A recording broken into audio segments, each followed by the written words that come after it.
বিসমিল্লাহির রহমানির রহিম। আসসালামু আলাইকুম। ফাহমিদাস কিচেনে আপনাদের সবাইকে স্বাগতম। আশা করি আপনারা সবাই ভালো আছেন। আজ আমি আপনাদের সামনে হাজির হয়েছি মেক্সিকান ফ্রাইড রাইসের একটি রেসিপি নিয়ে। এই ফ্রাইড রাইসটা ঘরে থাকা উপকরণ দিয়ে কিভাবে তৈরি করা যায় তা আজ আপনাদের সাথে শেয়ার করব। আশা করি আমার রেসিপি ভালো লাগবে। আমার রেসিপি ভালো লাগলে আমার চ্যানেলটিকে সাবস্ক্রাইব করে লাইক শেয়ার ও কমেন্টস করবেন।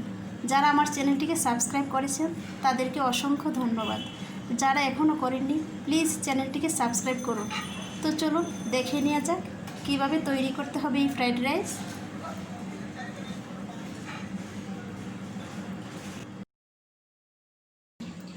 চুলায় ফ্রাই প্যান বসিয়ে দিয়ে দিচ্ছি 2 চামচ পরিমাণ বাটার। বাটারটা আপনাদের কাছে অ্যাভেলেবেল না থাকলে সয়াবিন তেল দিয়ে দিতে পারেন, তবে বাটার দিলে খাবারের টেস্টটা খুব ভালো আসবে। দিয়ে দিচ্ছি 1 চামচ পরিমাণ চীনা বাদাম। এখন আমি দিয়ে দেবো 1 চা চামচ পরিমাণ আদা কুচি, 1 চা চামচ পরিমাণ রসুন কুচি।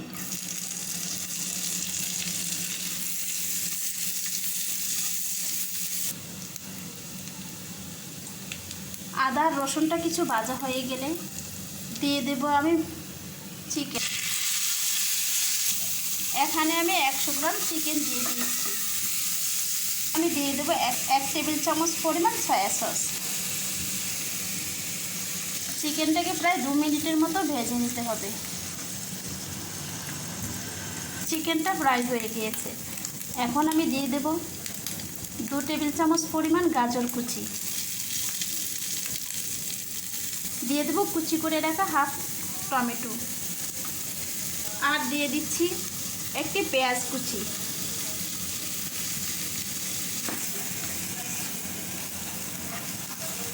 সবজিগুলিকে আমি আরও 1 মিনিট ভেজে নেব।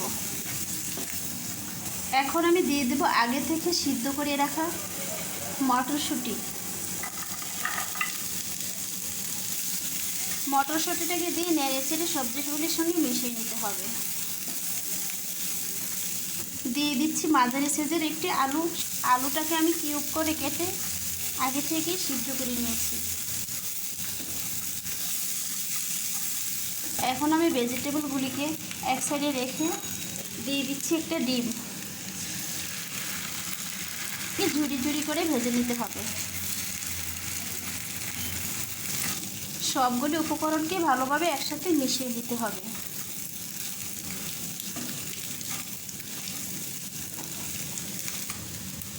এখন আমি দিয়ে দিচ্ছি 1 চা চামচ পরিমাণ গোলমরিচের গুঁড়া। সবগুলি উপকরণকে আমি ভালোভাবে ফ্রাই করে নিয়েছি।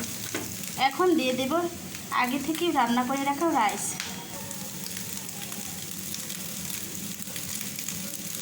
আমি এখানে সাদা রাইসটা দিয়েছি। আপনারা চাইলে বাসমতি চালের রাইস অথবা পোলাও চালের রাইসও দিয়ে দিতে পারেন।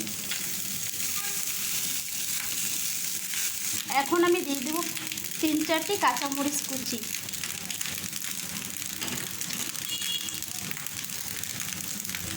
আর দিয়ে দেব 2 চামচ পরিমাণ চিলি সস।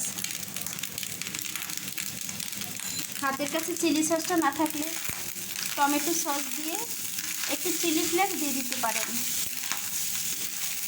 এখন দিয়ে দেব আমি পরিমাণ মতো লবণ। লবণ দেওয়ার পরে রাইসটাকে সব উপকরণের সঙ্গে নেড়েচেড়ে ভালোভাবে মিশিয়ে নিতে হবে।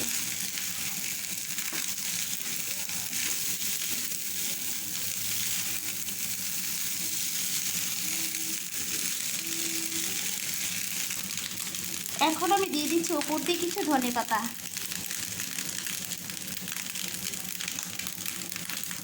এই পর্যায়ে এসে লবণের টেস্টটা দেখে নেবেন।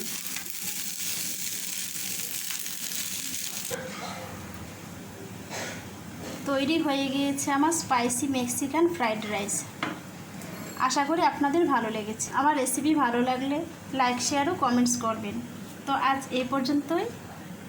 অন্য আরেকদিন হাজির হব নতুন আরেকটি রেসিপি নিয়ে। ভালো থাকুন, সুস্থ থাকুন। আল্লাহ হাফেজ।